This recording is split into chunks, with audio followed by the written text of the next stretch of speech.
Welcome everyone. Today I will go over the best weapon sets for PvP. For weapon sets, there are two things that determine whether or not they are any good. Number one is the weapon set bonus. Number two is how new they are and how high the item level number on them is. As some info for returning players, weapons have become much less important for damage output than they used to be. This is because weapon damage was removed from the game. Item level now increases your base damage and has become the new weapon damage, even though item level isn't quite as important as weapon damage used to be. Now, with those explanations out of the way, I'll now go over the best weapon sets for PvP. As you can see in the corner there, the 5 best weapon sets for PvP are Watcher's Weapons, Drowned Weapons, Lionheart Weapons, the highest tier of Masterwork Weapons, and Mirage Weapons.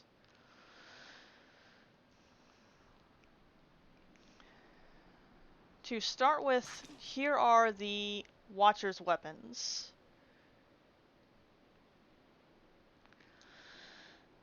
The set bonus grants you more and more stats the longer you are in combat for, up to a maximum of 20k worth of stats altogether.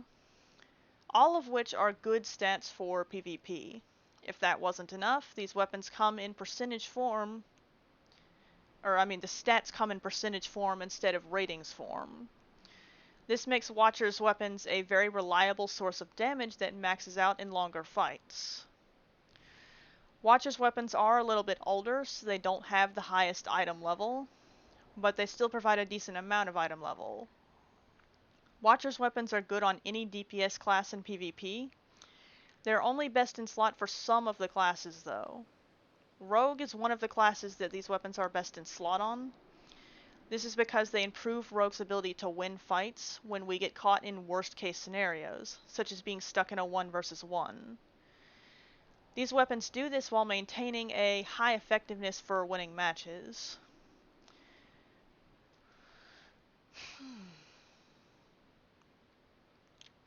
These weapons in general are good for builds that are designed to win a lot of 1 versus 1 matchups inside matches. And because they still provide enough damage to have a high effectiveness at winning matches, they're basically an all-purpose weapon set for any PvP content. Now, as further clarification, like I said, 1 versus 1 matchups inside matches. So in 5 versus 5 matches, sometimes you will end up versus 1 enemy for certain situations. And those are the sorts of situations these weapons excel in, and they're good overall on top of that. So these weapons are not really the best for just pulling a friend aside for a quick duel, like where there's not any other people with you. These weapons are still match-oriented weapons, but they are good for 1 versus 1 matchups inside matches.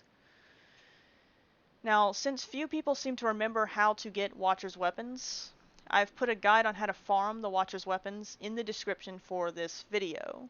Watcher's Weapons are one of the easiest good sets to obtain if you farm them on a strong end-game DPS character. Now, next up we have the Drowned Weapons. Those will take me a moment to pull up.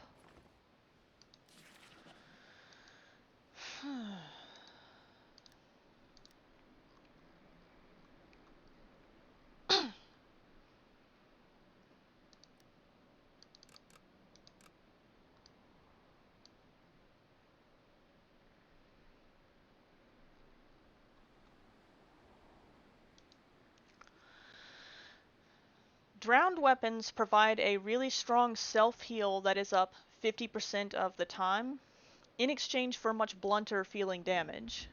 This blunted damage is caused by these weapons not providing any damage increases from their set bonus, paired with the fact that these weapons have a very low item level. This is a really old weapon set from Mod 6 is the reason why. Drowned Weapons are best in slot for wizards in PvP and can be a best in slot option for other tanky builds and classes as well. Drowned weapons are very beginner friendly and forgiving of mistakes too. Now, the drowned weapons, depending on the class and situation, can make you better or worse at winning matches or 1 versus 1s. And some of this can be pretty counterintuitive.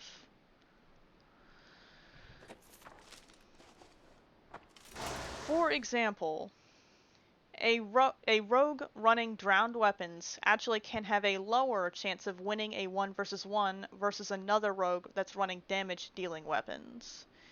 The exception would be if the drowned weapon using rogue gets dailies up a lot more often than the damage weapon using rogue does. For tanky classes that are less demanding on item level or stats, drowned weapons will improve your performance and survivability against most players. The exception is if you are up against a completely maxed out, experienced, fully optimized PvP player. This exception doesn't describe anybody right now in terms of gear, but there are a tiny handful of experienced players still around where this does come into play a little bit because their builds are abnormally well designed. Drowned weapons, in a nutshell, are only good up to a point. Once you pass that point, the blunted damage from drowned weapons isn't enough to compete anymore, and you'll want to switch to a damage dealing set for all DPS classes except maybe Wizard. In certain types of PvP content, such as tournaments in the current meta, drowned weapons can be best in slot on some of the classes that ordinarily wouldn't run them. A good example is rogues in tournament settings. Tournaments ban 3k damage dealing mount powers, and the participants have much better teamwork than in solo queue, so rogue in this setting mostly functions as a walking smoke bomb and backcapper. In a situation like this, all except the very best rogues should put on drowned weapons to avoid dying and potentially costing their team a node. Now, if you were one of the very best rogues, you would want the best of both worlds and you'd want to stick some damage on. You just don't want to risk dying too much. You need to be a pretty good rogue before you consider that, and you need to have a nearly optimized setup, I'd say, before you forego drowned weapons in a tournament setting. Drowned weapons used to be farmable via a quest that was removed from the game when Mod 21 launched. Nowadays, drowned weapons are only obtainable via a really expensive weapon choice pack on the auction house, which I can pull up for you.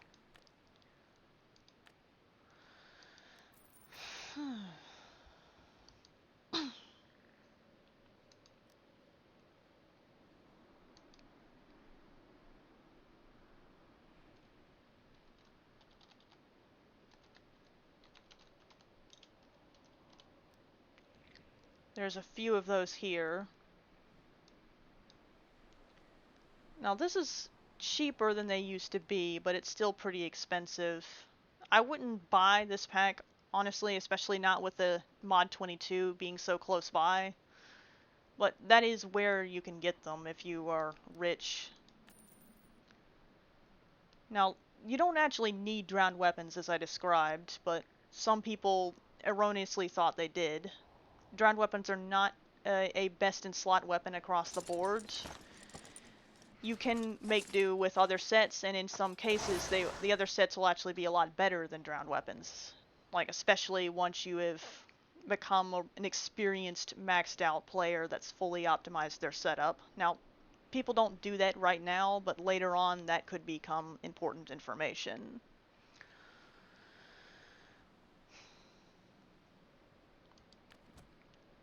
Next up, we have Lionheart Weapons.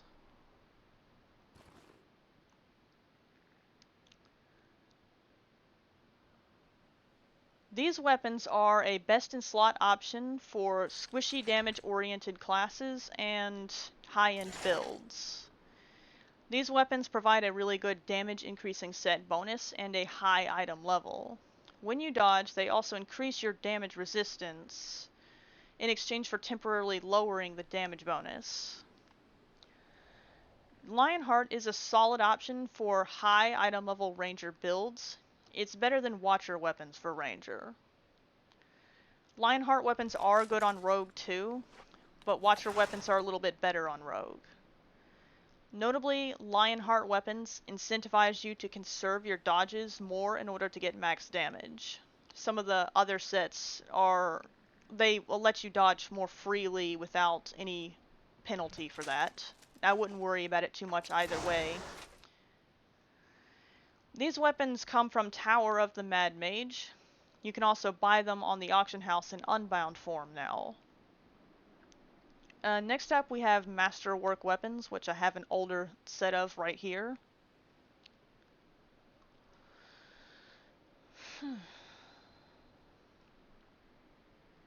For these, you want the newest, most recently released version of them. I think there was supposed to be a brand new set coming out, but I'm not sure if it ever did.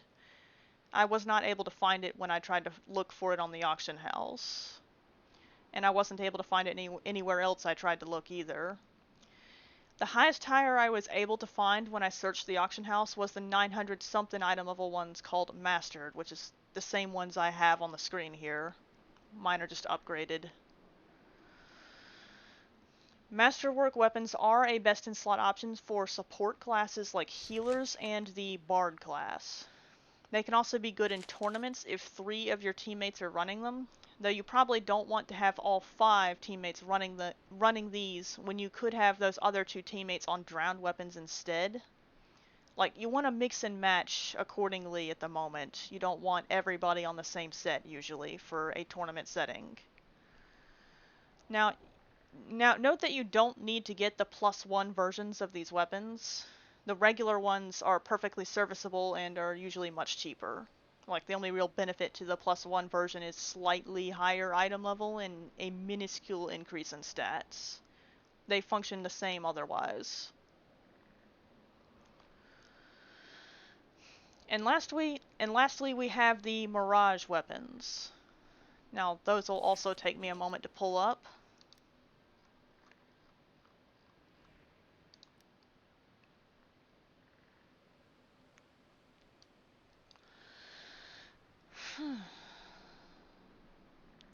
The damage from Mirage Weapons has been nerfed a few times, but to my knowledge these are still good.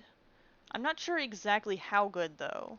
They could still be best in slot for rangers like they used to be, but I'm not sure. Mirage Weapons spawn clones that copy one of your at-will attacks. Which at-will this is varies by class, so you may want to check if these weapons are good on your class or not. Those clones these weapons spawn are also really good for defensive purposes in PvP. They make it much harder for enemies to hit you and your teammates. As a heads up, Mirage Weapons are banned in the private PvP matches run by the Pirate Code Alliance on PC. For the events that I run and the PvP arena community runs, these weapons are not banned, but sometimes players are asked to remove these weapons if there are too many of them, or someone in the queue group won't play otherwise. I have not really had to do that very many times, though. I think the last time I did it was like more than 5 months ago, something like that. So probably you're fine running these, but just in case, maybe you want to go for another set that you will be sure you can use everywhere.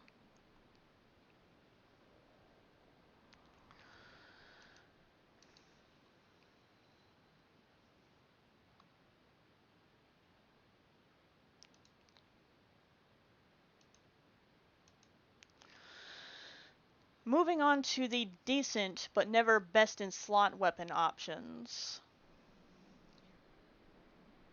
If you give me a moment, I'll pull up the next weapon set I wanted to show you.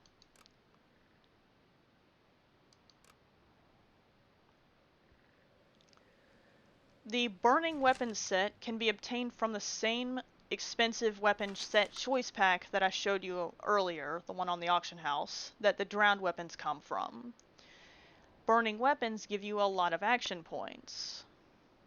The proc chance for getting those action points was really high last time I tested it. Unfortunately, Burning Weapons turned out to be kind of redundant for both Rogue and Ranger. These 2 classes already get their daily powers up at the right times without the help of these weapons. I've yet to see any of the other classes try them out in Mod 21, but it's probably the same for them. Burning weapons also don't provide enough damage from their set bonus or item level. It's a similar problem that the drowned weapons have.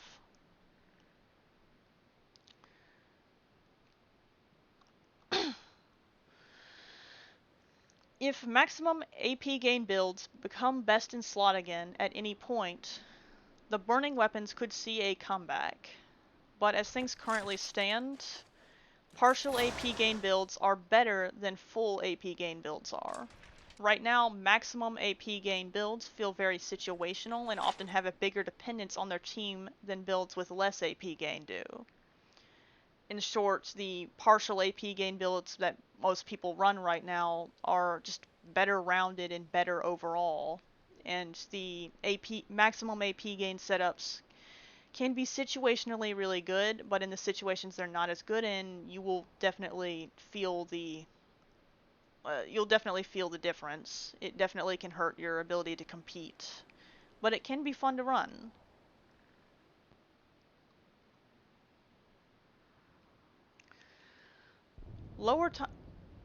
Now about the lower tires of Masterwork Weapons. If you look here, there are some older Masterwork Weapons. And these have the exact same set bonus that the other Masterwork Weapons I showed you earlier did. And if I remember right, these weapons stack their bonus with other Masterwork Weapons regardless of what tire they are. The only major difference is the older Masterwork Weapons have less item level than the newer Masterwork Weapons. Celestial Weapons are... Let me find you some Celestial Weapons first.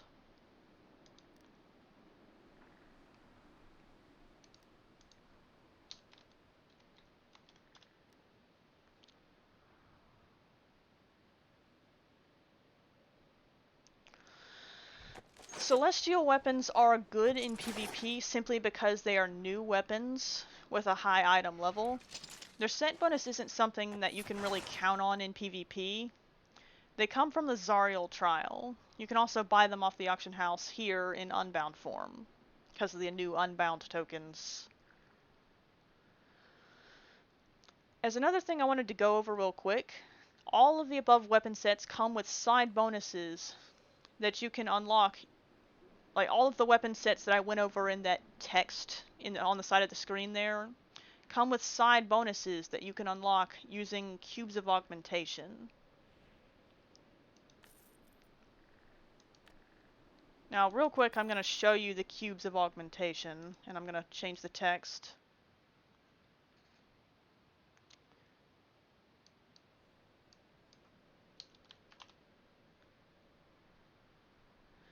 Now you can buy these cubes of augmentation you can buy in bulk off the auction house, as you can see here.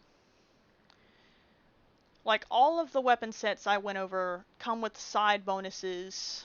Like all of the ones today come with side bonuses that you can unlock using these cubes of augmentation. You can also roll to increase the size of the stat bonus using these same cubes of augmentation. Now I can show you where those bonuses are. Like for the main hand you have... Oh, that's the enchantment panel. Manage artifact modifications, and you go here. And you can see I've got an option to change Glowing Cut to to get more damage from Glowing Cut, or I could change it to one of these. And if I go here on the offhand weapon, I have critical severity that I have some other options for. And there's also an option to pick accuracy or any of these other stats. And you can also roll for them, like roll to make them bigger. Now for the bonus to your at-will damage, you usually should pick the at-will that you use the most the at-will you use the most often.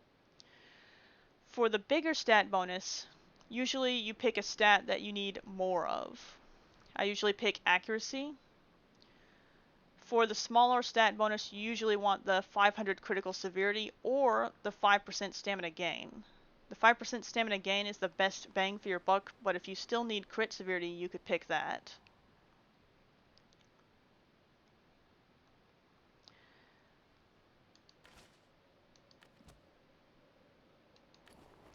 That is everything important I could think of. See you next time.